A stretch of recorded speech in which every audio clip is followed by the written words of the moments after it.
America's steadfast commitment to defend both allies, in our deep and growing economic and trade ties, and in the abiding bonds between our people. But we increasingly recognize that if we're going to meet the complex challenges of our time and take full advantage of the opportunities for our people, the Republic of Korea, Japan, and the United States must do more together. We have to learn to do trilaterally what's become natural to do bilaterally. That takes intense engagement, which is exactly what we've been pursuing. The result is unprecedented cooperation among us, as evidenced by the substance of today's meeting. The U.S. is also committed to helping our partners work through challenges in their relations, which is manifestly in the collective interest of the region and of the people in all three of our countries. The last time I was here at the Daniel K. Inouye Asia Pacific Center was in 2016 with the Vice President at the time, Joe Biden. We were here for a trilateral meeting with the Republic of Korea and Japan. And as the then Vice President said at that meeting, we're making trilateral engagements between our countries a habit, and good habits form good relationships. That's why we've held 3 trilateral ministerial meetings in the last year. We're also making it a habit to work together across our governments at every level, including when Deputy Secretary Sherman hosted her trilateral counterparts in November, and she will continue to carry that process forward. It's also essential to delivering on our strategy for a free and open Indo-Pacific, which we released yesterday. That strategy reflects the fundamental truth that more than any other part of the world, what happens in this region is going to shape the lives of Americans and people around the world in this 21st century. The strategy sets out several concrete ways that will work to turn this vision into reality, benchmarks that we can hold ourselves to over the next couple of years. Strengthening trilateral cooperation among Korea, Japan, and the United States is one of those benchmarks. It's indispensable to virtually everything we want to do in the region. So, as with my entire trip, we're not just talking about focusing on the Indo-Pacific, we're actually doing it. And that's what we did in today's trilateral meeting across a range of important issues reflected in the joint statement that we will issue. We discussed ways to deepen our trilateral efforts to end the COVID-19 pandemic, from boosting vaccine manufacturing and improving distribution to increasing financing for global health security so that we can detect and prevent the next pandemic. The Republic of Korea and Japan will play key roles in a meeting that I'll convene on Monday to set out a new global action plan, which will drive greater coordination and urgency in our shared push to end the pandemic. We explored ways that we can work together to meet the ambitious targets that each of our countries set when it comes to tackling climate change, and how we can team up to help other countries meet their goals.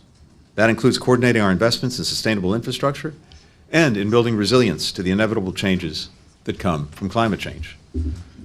And we focused on ways we can strengthen our economic security, which is increasingly interconnected.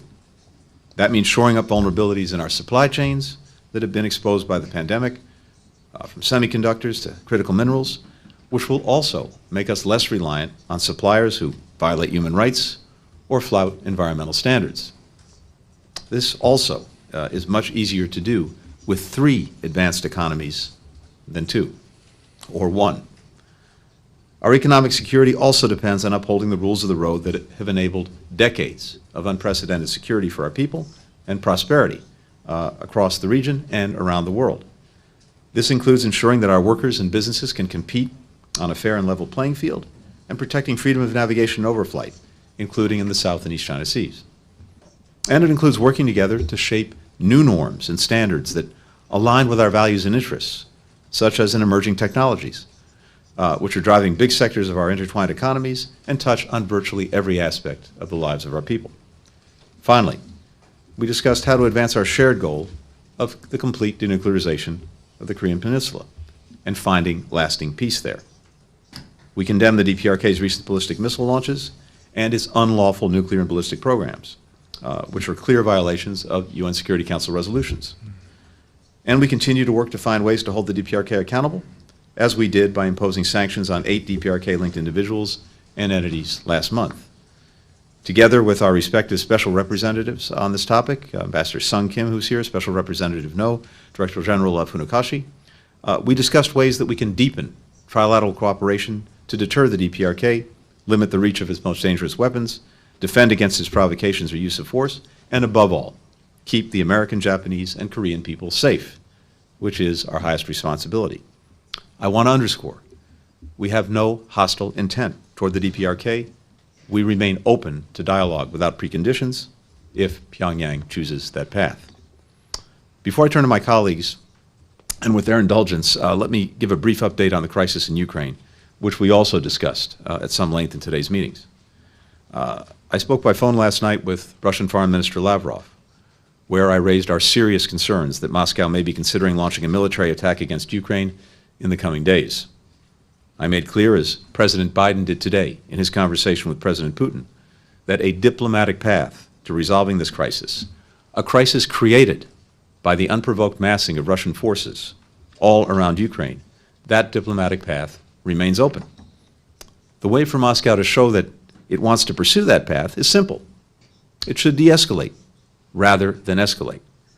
And it should not only talk about seeking a diplomatic outcome, but actually work toward one.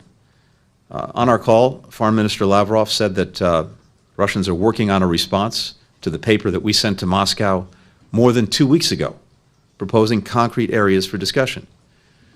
It remains to be seen if they'll follow through on that, but if they do, we'll be ready to engage together with our allies and partners.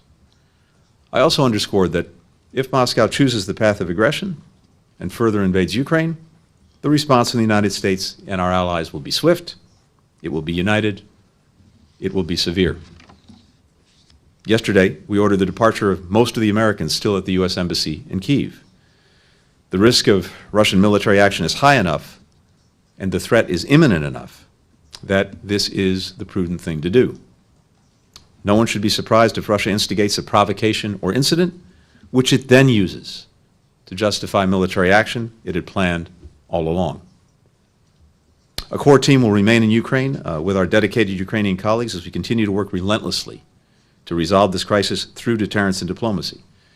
Our security assistance to Ukraine, as well as aid for other sectors like public health, economic development, all of that will continue. In the meeting that the three of us had, we discussed the threat that Russia's aggression poses, not only to Ukraine, but to the entire international rules-based order, which has provided a foundation for decades of shared security and prosperity for our people here in this region and, again, around the globe. When one country seeks to flout the sovereignty and territorial integrity of another, when it seeks to change the borders of another by force, when it seeks to dictate to that country its choices, its policies, with whom it may associate, when it seeks to exert a sphere of influence to subjugate a neighbor to its will, that is profoundly corrosive and undermining of these very rules and norms that underscore our own security. And again, not just in Europe, but around the world. And if we allow that to go unchallenged, if we allow it to proceed with impunity, then we open a Pandora's box. Again, not just in Europe, but around the world. And that's why we agreed to stick together in our response to Russia, no matter which path it chooses. Times like these are the reason that we've invested decades in building America's unmatched set of alliances and partnerships. They underscore why the work our three countries are doing here today is so crucial, so that we can meet this challenge and others to come from a position of unity, solidarity, and strength. With that, let me turn it over to Foreign Minister Chung.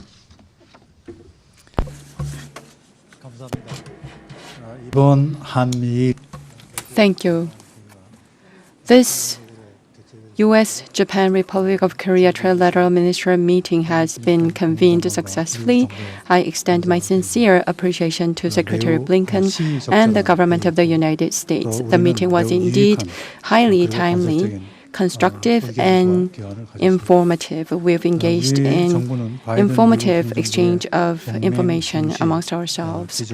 We welcome the Biden administration's commitment to the value of alliances and its willingness to proactively engage in the Indo-Pacific. And through the strengthening of the ROK-US alliance and trilateral coordination among Korea, the US, and Japan, we are determined to continue working in concert. Today, we addressed a top priority of our three countries, issues of the DPRK and its nuclear program through in-depth discussion. And at the same time, major regional and global pending issues were also covered during our highly fruitful conversation. We reaffirmed our shared goals of achieving complete denuclearization and establishment of lasting peace on the Korean Peninsula through dialogue and diplomacy, and we reached consensus in three aspects. First, we expressed concern over the DPRK's recent series of missile launches and other actions that heightened tensions in the region. Resolving to prevent the situation on the Korean Peninsula from deteriorating further by making proactive endeavors. We reaffirmed that diplomacy and dialogue with the North is of greater importance than ever, and to bring forward engagement with Pyongyang, we exchanged views on a variety of realistic measures. Thus far, the Biden administration has confirmed that it held no hostile intent toward the DPRK, emphasizing its openness to meeting the country without any preconditions, anywhere, anytime, on numerous occasions. I call on the DPRK to reciprocate and promptly return to dialogue and diplomacy. Third, going forward as well, our three countries agree to engage in active communication at various levels and closely coordinate on issues on the Korean Peninsula. We have reaffirmed that regional and international peace, stability, and prosperity are our common interests and goals, and resolved also to step up our cooperation going further. We are greatly concerned about violence and human rights infringement in Myanmar, and to restore democracy and improve human rights situation therein, concur to work together with ASEAN and the international community. On the situation in Ukraine as well, we shared our deep concern. Through diplomacy and dialogue, Ukraine's peace and stability should be re-established as early as possible, a position we reaffirmed. Cooperation among Korea, the United States, and Japan ranges from ensuring stable global supply chains, including for critical minerals, and promoting other mutually beneficial, future-oriented, and practical cooperation to addressing global challenges, such as economic and security cooperation, and its scope continues to expand. We share democracy, human rights, market economy, and other core values as like-minded countries, and as such, agree to continue our cooperation for global peace and prosperity. Notably, to address COVID-19, the immediate challenge of facing the entire humanity, we're actively making endeavors in this regard and support the U.S. initiative for the COVID-19 Global Action Plan. Today, we reaffirm the importance and usefulness of trilateral cooperation among Korea, the U.S., and Japan. As we move forward, we'll be getting together often on various occasions, including multilateral meetings, to continue our strategic communication and coordination. Thank you.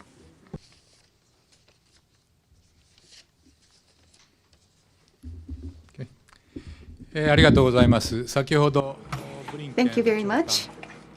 I just concluded Japan-US ROK Foreign Ministers meeting with Secretary Blinken and Minister Chung. We had a very fruitful discussion, and I would like to thank Secretary Blinken once again for the wonderful hospitality. To begin with, regarding North Korea, we shared serious concerns over North Korea's recent repeated launches of ballistic missiles, including the latest launch of IRBM-class ballistic missile on January 30th. Based on a shared understanding that North Korea's nuclear and missile activities pose a threat to the peace and stability of the region and the international community, we aligned our recognition on future measures. Firstly, we concurred to further strengthen regional deterrence. While the Japan-US alliance as well as US-ROK alliance each play an important role in this regard, We concurred on advancing security cooperation among Japan, U.S., and the ROK. Secondly, we agreed on the importance of fully implementing United Nations Security Council resolutions and concurred to coordinate even more closely on future responses by the Security Council. Thirdly, we shared the recognition that even in such a situation, diplomatic efforts are important, and we agreed to deepen the discussion among Japan, U.S., and ROK. In this vein, Prime Minister Kishida has repeatedly expressed his determination to meet with Chairman Kim Jong-un face-to-face. I also asked for continued understanding and cooperation from the two ministers on abductions issue, and to which they expressed their strong support. We also had a candid discussion on the regional affairs with the recognition that the collaboration among Japan, U.S., and the ROK is of strategic importance beyond North Korean-related issue. In this context, I once again welcome the Indo-Pacific strategy that the U.S. announced yesterday. We also affirmed to expand cooperation and collaboration for the peace and stability of the region. We are shared concern about activities that undermine the rules-based international order and concurred that we strongly oppose any unilateral actions that seek to alter the status quo and increase tensions in the region.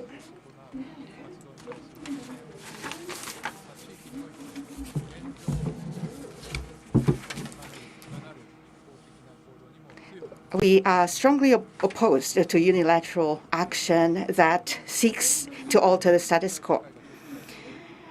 We also exchanged our views. Furthermore, we also discussed global issues such as climate change and COVID-19 and other global health issues, a pressing challenge for the international community. We concurred on the continued cooperation among Japan, U.S., and ROK in dealing with such challenges. Lastly, we agreed to further enhance the collaboration among Japan, U.S., and ROK at multiple levels.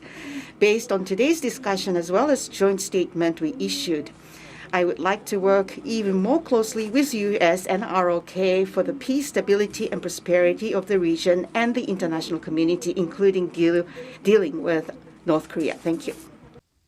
We'll now turn to questions. We'll take one question from each delegation. The first question goes to Nike Ching of VOA. Good afternoon, gentlemen. Aloha.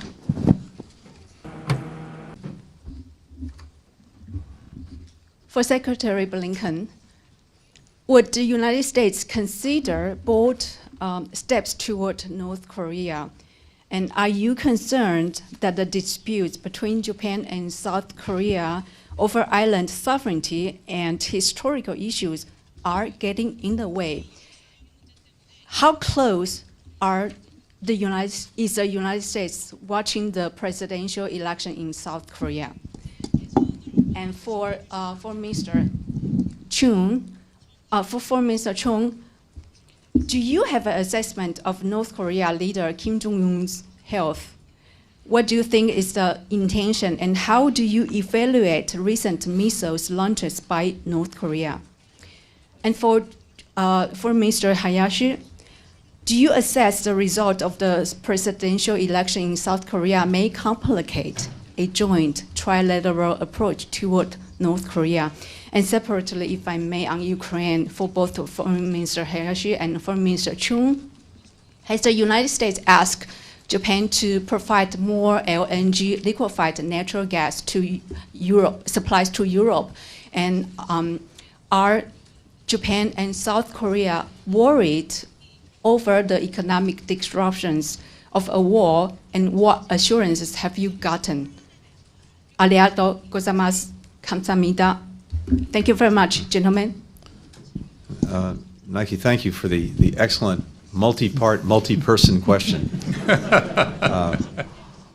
Covered a lot of ground. I'm happy to start and then hand it over to my colleagues. I think it is clear to all of us that the DPRK is in a phase of provocation.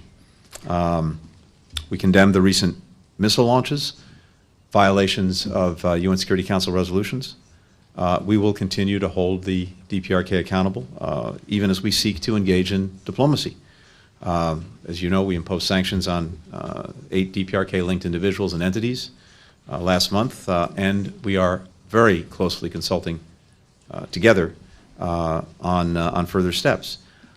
At the same time, we remain prepared to meet without preconditions to pursue practical steps toward diplomacy. The goal remains the same, and it's a shared goal. It's the complete denuclearization of the Korean Peninsula, and it is lasting peace. We have no hostile intent toward North Korea, and again, we unfortunately have seen their response to our making it clear that we're prepared to pursue diplomacy with, unfortunately, that response has been a series now of provocative actions. I think what's important and that comes out of today, and this will be reflected in the joint statement that we'll put out shortly, is that we are absolutely united in our approach, in our determination, and that unity of purpose is, I think, vitally important for dealing with the challenge posed by the DPRK, and I also pursuing a more hopeful future. But I invite you to take a look at the joint statement. When it comes to elections and the like, happily, in my job, I don't do politics. I don't do them in my own country. I don't do them in other countries. So I'll leave it at that. Yeah. Thank you.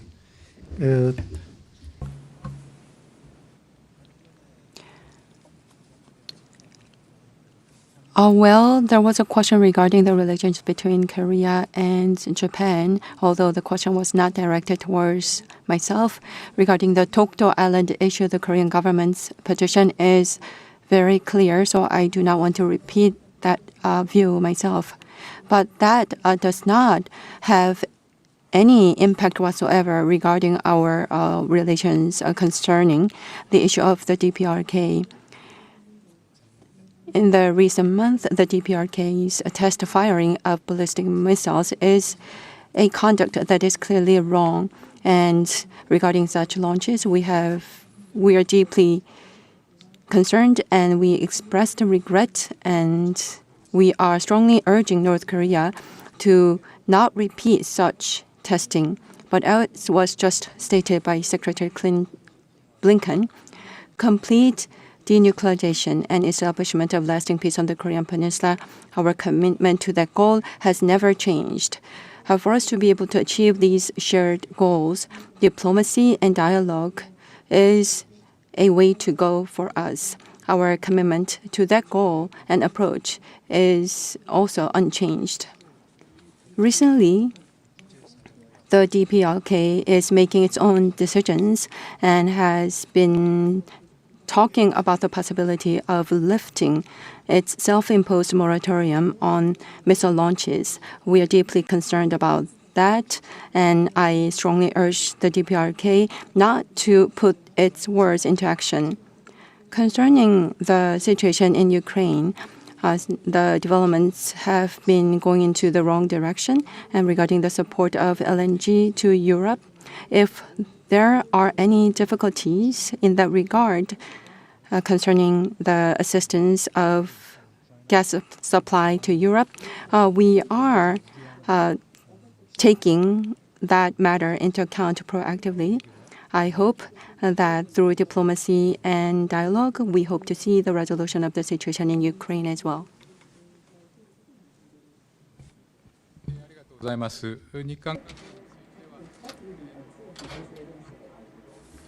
Thank you.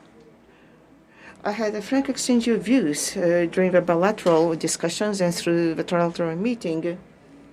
And please refer to the announcement that will be issued later. And position about Takeshima is already known. And about presidential elections in South Korea, there was a question raised. That is an internal affair of a different country, so I'll refrain from answering that question. And supply of natural gas was requested from US and Europe, and Japan has decided to supply natural gas. And recently, there was appreciation expressed from the American government as well. The next question will go to PLG Jim, JTBC. Thank you, Ned. 먼저 정의용 장. First of all, I have a question to Minister Chung. The three countries have been actually urging on North Korea to come to dialogue, but we have not been able to see any concrete measures, though. In order to accelerate their involvement, have you discussed any realistic measures? I think you said that in your statement. So what are some concrete measures that you're going to propose to North Korea? Could you give us more details? I have a question to Secretary Blinken. In relation to the Ukraine's situations, for example, do you believe that ICBM can be launched by North Korea in line with the current situations worsening in Ukraine? Would you think that the United States will be able to manage these two situations at the same time? And also, going beyond urging a dialogue from North Korea, perhaps sending a personal letter from President Biden to North Korea. There are some people who are saying that there should be high-level intervention. And last, I have a question to Minister Hayashi. You said that you understand the need to have a trilateral coordination between the three countries. Perhaps the three leaders have to get together. So in terms of the bilateral meeting between between Japan and Korea on this, and also there are some historical issues that are underway. I'm very sorry, but there are disruptions to the feedback, sound feed that we're getting from the speaker. The interpretation booth was not able to get any sound from the microphone. I believe that the last question by the journalist would have to be repeated again. There were some technical issues. Last question. To Hayashi.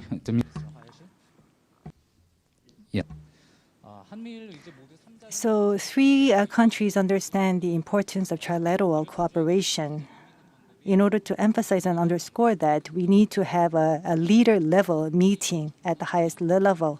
So, for example, between the bilateral summit between Korea and Japan and between the trilateral meetings, so what is the commitment from Japan? And also, because of the historical issues, we see a stalemate between the bilateral relations between Korea and Japan. Of course, two countries would have to work harder, but are there any specific efforts that are currently undertaken by the Japanese government in order to improve the relations with Korea? I believe the first question was posed to me, so let me answer that question.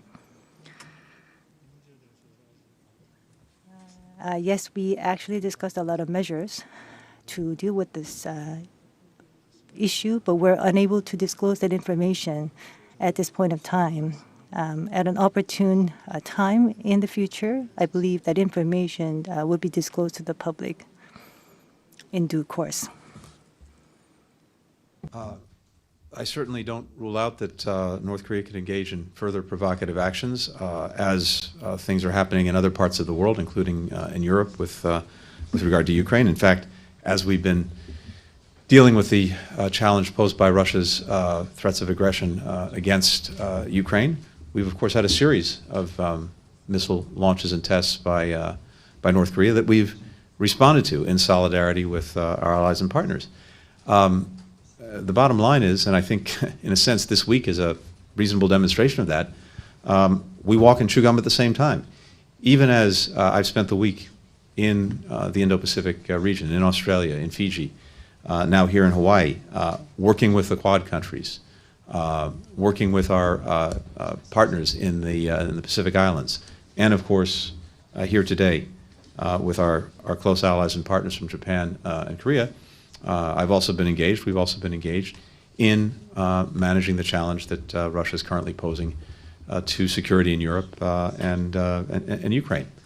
And in a sense, these things are also inherently linked, because whether it is provocative actions undertaken by the DPRK Russian aggression toward Ukraine, other actions in this region by large countries that seek to undermine the rules-based order that we have established together, these are of a piece, and the common denominator is when basic principles that we've established together that are vital to the security and prosperity of people in all of our countries are being challenged, we stand up together to defend them.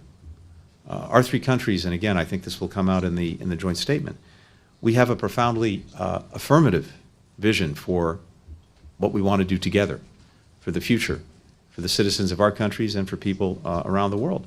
But we're also committed together as allies and partners to stand up and defend the rules-based order and to act together in solidarity when the principles of that order are being challenged, wherever that challenge is taking place, whether it's in Europe or here in the Indo-Pacific region. And that's, again, I think, a hallmark and the reason why the United States, over many years, has established these partnerships, these alliances, bringing countries together in common cause and common purpose. That enables us very effectively to deal with multiple challenges at the same time. And again, beyond that, I think there's a common denominator to all of them, which is why, as you heard from my colleagues today, there is tremendous solidarity not only when it comes to dealing with challenges immediately in the Indo-Pacific, but when it comes to dealing with the threat of Russian aggression against Ukraine.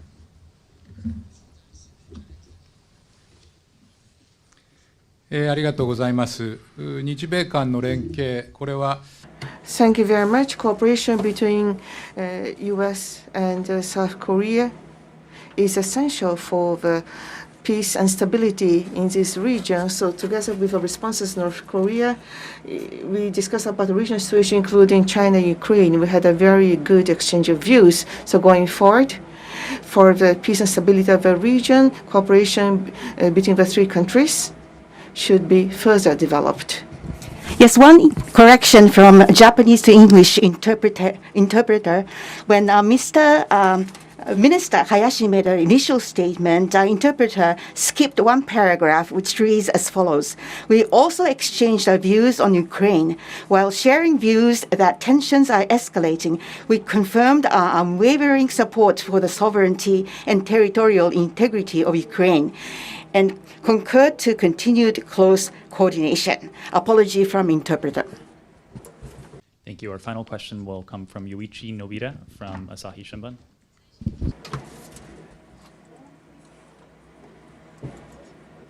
Nobita from Asahi Shimbun. I have a question to the three ministers.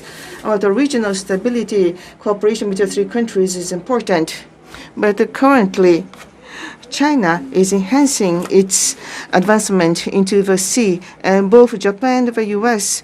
at the defense ministerial meeting in January and through online meeting, they confirmed the strengthening of the alliance.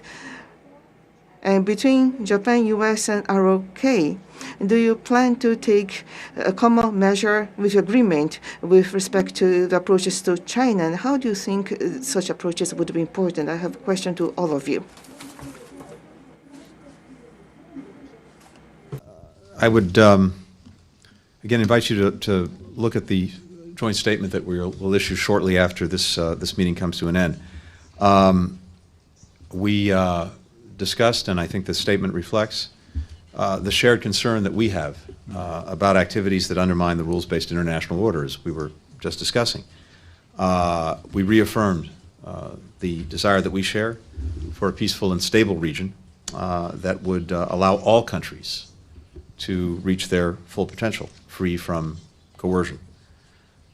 We strongly oppose any unilateral actions that seek to alter the status quo and increase tensions in the region. And we reiterated our very strong support, long-standing support for international law, highlighting in particular the importance of compliance with international law as reflected in the United Nations Convention on the Law of the Seas. So I think you'll You'll see that in the joint statement. We also emphasize the importance of peace and stability in the Taiwan Strait. So I invite you to look at the statement when we put it out shortly. Thank you. Woo-young. 감사합니다. Thank you.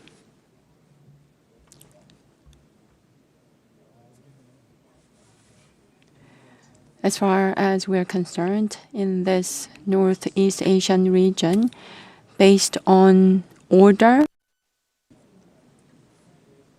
my apologies, the audio feed is cut off. We have reached a full agreement on that aspect. Maintaining peace and stability in the region is extremely important, and any conduct that goes against maintaining the status quo is something that we opposed. ありがとうございます。今、両長官からお話が。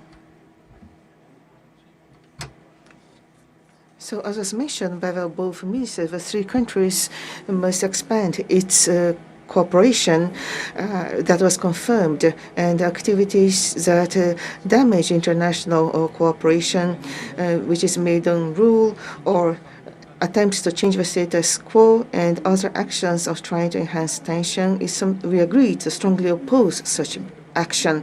As I have mentioned, cooperation between U.S., ROK and Japan is something that exceeds measures against North Korea, but this is essential for peace and stability of the whole region. So, in addition to responses to North Korea, we had a frank exchange of views of a regional situation, including the situation of China and Ukraine. So we want to further develop the cooperation between the three countries for the peace and stability of the region.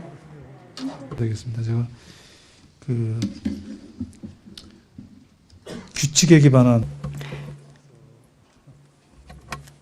Based on rules, I misspoke. Let me make my apologies. The order based on rules, the rules-based order, international order, is something that we value. That concludes the press conference. Thanks, everyone. I invite you to go outside and enjoy the day. ありがとうございました。